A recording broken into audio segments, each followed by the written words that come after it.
Bonsoir à toutes et à tous, je suis Fairy Tale, écrivain, conteuse et artiste. Et ce soir, je vais vous raconter une histoire de ma création. L'histoire de ce soir sera donc une fiction qui porte le nom de La femme qui ne voulait plus de ses couleurs. Alors si vous le souhaitez, n'hésitez pas à prendre de quoi manger, de quoi boire, installez-vous confortablement, mettez-vous bien et c'est parti.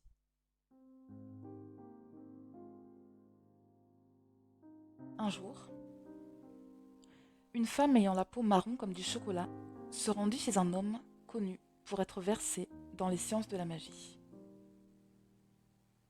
Tout le long du trajet, les larmes de la femme ne cessèrent de couler au souvenir de tous les malheurs qu'elle avait endurés à cause de sa couleur de peau. Elle se trouvait dans une telle détresse qu'elle songeait que si le magicien ne pouvait accéder à sa requête, elle mettrait fin à son existence.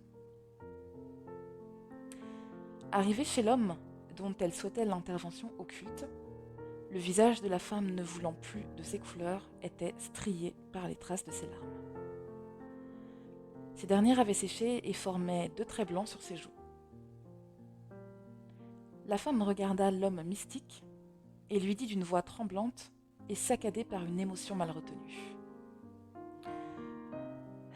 « Monsieur le magicien, il n'y a rien que je déteste le plus au monde que d'être une femme de couleur. Je veux que vous fassiez disparaître mes pigments, car ces pigments rendent ma vie horrible et triste. Je vous en offrirai un excellent prix. » La femme sortit de son corsage une liasse énorme de billets. Il y avait là une véritable fortune. Lorsque le magicien vit l'argent, ses yeux brillèrent de convoitise et le diable lui insuffla toutes sortes de supercheries afin de soutirer encore plus d'argent à cette pauvre femme désespérée. Cependant, étant au fond de lui une belle personne, il choisit d'emprunter la voie de la sagesse et répondit à sa cliente. « Je suis là pour exaucer les souhaits des gens et réaliser leur volonté. Malheureusement, à cause de mon métier de sorcier, j'ai fait beaucoup de choses que je regrette terriblement. Si vous ne voulez plus de votre couleur, je peux vous l'ôter sans vous avertir des conséquences. Mais face à votre détresse touchante, et à cause du poids de mes remords, je ne puis rester de marbre et vous cacher ce que votre choix désespéré provoquera en termes de malheur. Vous devez savoir que si je vous retire votre couleur, vous serez transparente et plus personne ne sera capable de vous voir. » La femme, surprise, eut un mouvement de recul et ses yeux s'écarquillèrent de stupeur. Pourtant, très vite, repensant à ce qu'elle vivait en tant que femme de couleur, elle se résigna et lança. « Peu m'importe, je ne supporte plus mon apparence ni ma condition. Faites-moi disparaître cette couleur que je hais tant ou je me suiciderai. » Le magicien, le regard plein de tristesse et le cœur lourd de culpabilité, accepta et lui recommanda de ne surtout pas hésiter à revenir le voir si sa nouvelle condition lui était de nouveau insupportable. La femme, assurant que rien ne pouvait être plus insupportable que d'être une femme noire, le magicien accomplit des actes secrets durant toute la nuit, alors que la femme s'était endormie dans le petit salon confortable qui servait de salle d'attente aux sorciers. Au petit matin, la femme n'était plus marron. Lorsqu'elle rentra chez elle, elle était toute guillerette et ressentit un immense soulagement, heureuse qu'elle était de ne plus subir de racisme, de regards méchants, d'actes d'injustice, d'insultes et d'agressions.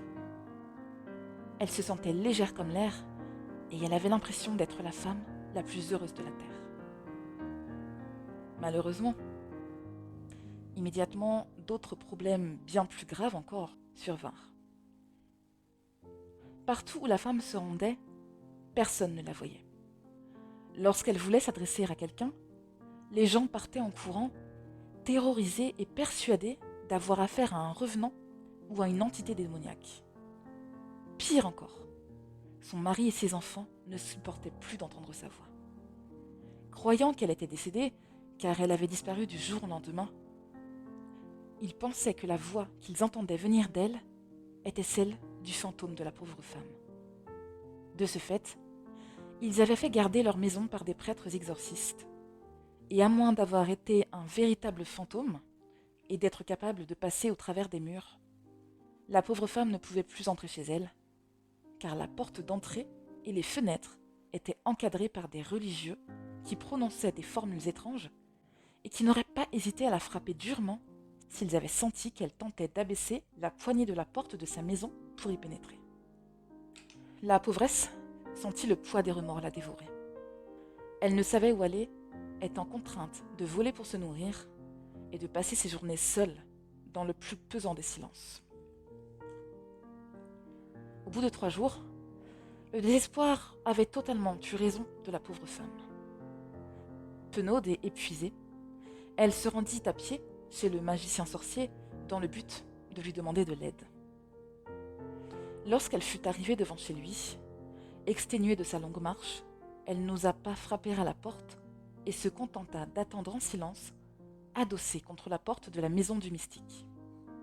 Alors qu'elle ne parvenait à prendre son courage à 2 mains et à frapper chez le sorcier pour lui demander de l'aide, elle entendit ce dernier parler de l'autre côté de la porte.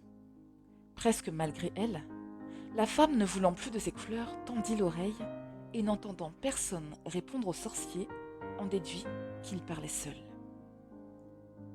Le magicien s'invectivait en ces termes. « Dieu en soit témoin.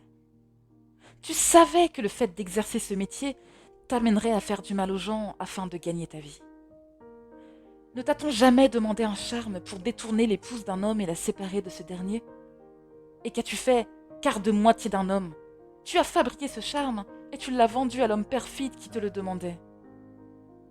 Ne t'a-t-on jamais demandé une potion pour rendre une pauvre femme stérile et l'empêcher de concevoir? Et qu'as-tu fait, bougre d'idiot? Tu as concocté cette maudite mixture et tu l'as vendue à la femme jalouse qui te le demandait. Oh, pauvre homme de malheur, es-tu donc venu sur terre pour détruire l'humanité? Ne t'a-t-on jamais demandé un sort pour rendre un enfant idiot et difforme? Et qu'as-tu fait, criminel? Tu as réalisé ce sort et tu l'as vendu à la femme abominable te l'ayant demandé. Oh créature du diable, te rappelles-tu de cette femme noire qui ne voulait plus de ses couleurs? Ne l'as-tu pas rendue transparente et invisible? Le sorcier termina. Non, cela est trop. Je jure devant Dieu qu'à partir d'aujourd'hui, plus jamais je ne toucherai à la sorcellerie. Je passerai le reste de ma vie dans la piété et je m'emploierai à faire du bien aux gens. Et le sorcier brisa toutes ses fioles et le matériel occulte qu'il utilisait afin de réaliser ses sorts. Il allait quitter son atelier et ouvrit si brutalement la porte que la femme, ne voulant plus de ses couleurs, tomba à la renverse, dos contre sol, dans la maison du sorcier, en poussant un cri. Le sorcier se prit les pieds dans les mains de la femme et tomba également sur le sol. Il se releva aussi vite que le lui permettait son âge avancé, complètement paniqué. Qui est là?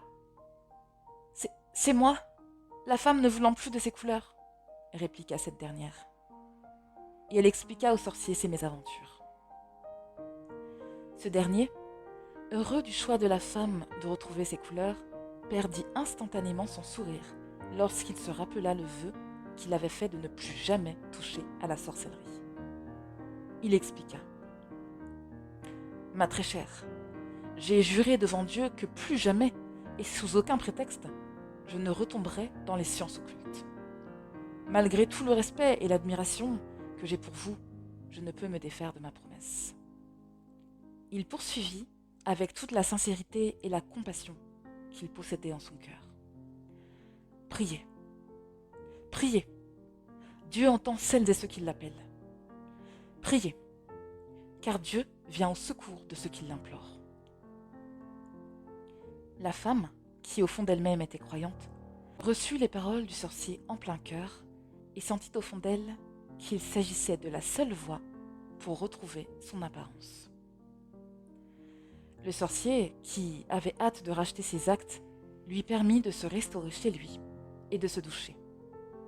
Ensemble, Ils sortirent tous les objets occultes brisés de la maison et les jetèrent dans un brasero avant d'y mettre le feu. Ils nettoyèrent la demeure du sorcier et la femme dîna avec lui. Elle dormit dans le salon et passa plus de la moitié de la nuit à prier.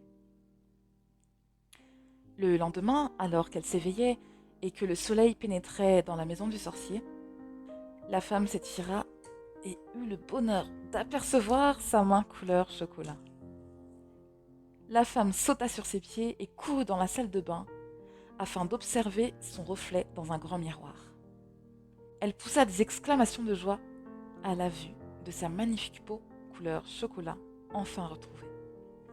Elle se retournait en tous sens, s'admirant et remerciant Dieu de lui avoir rendu ses couleurs. Elle se trouvait plus belle que jamais. Le sorcier, attiré par les cris de joie, accourut pour voir ce qui se passait et fut transporté de bonheur face au spectacle qui s'offrait à lui.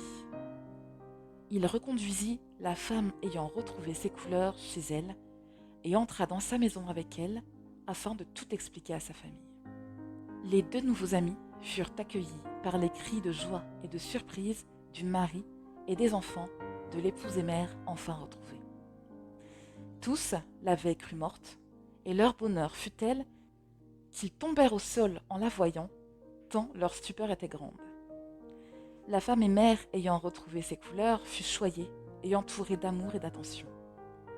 Une grande fête fut donnée en l'honneur de son retour. Depuis cette mésaventure, qui, grâce à Dieu, se termina de la plus belle des façons, la femme continua, malheureusement, de subir racisme, discrimination et désagréments à cause du comportement des gens qui détestaient sa couleur de peau. Si l'on peut se changer soi-même et améliorer sa relation avec soi, malheureusement, on ne peut changer le cœur des gens. Par contre, désormais, la femme a enfin compris qu'elle ne devait pas avoir honte de ce qu'elle était et que la haine des gens ne devait pas la pousser à se détester. Plus jamais après cela, elle n'eut le désir d'être autre qu'une femme de couleur. Pour ma part, ce que je tire de ce conte que j'ai écrit moi-même, c'est que face aux moqueries des gens sur votre apparence, vous ne devez pas avoir honte de ce que vous êtes. S'il existe des gens qui tentent de vous faire douter de votre valeur parce que vous êtes différent, alors ce sont eux qui ont un sérieux problème et complexe de supériorité ou d'infériorité, qui sait. Mais vous, restez fièrement comme vous êtes et gardez la tête haute. Mes chères personnes différentes, personnes de couleur, personnes en situation de handicap, personnes de la communauté LGBTQIA+, personnes en surpoids, personnes mal aimées, isolées, moquées, raillées, humiliées, harcelées. Ce conte est pour vous. Vous n'avez pas à changer et vous serez aimé tel que vous êtes. Croyez-y.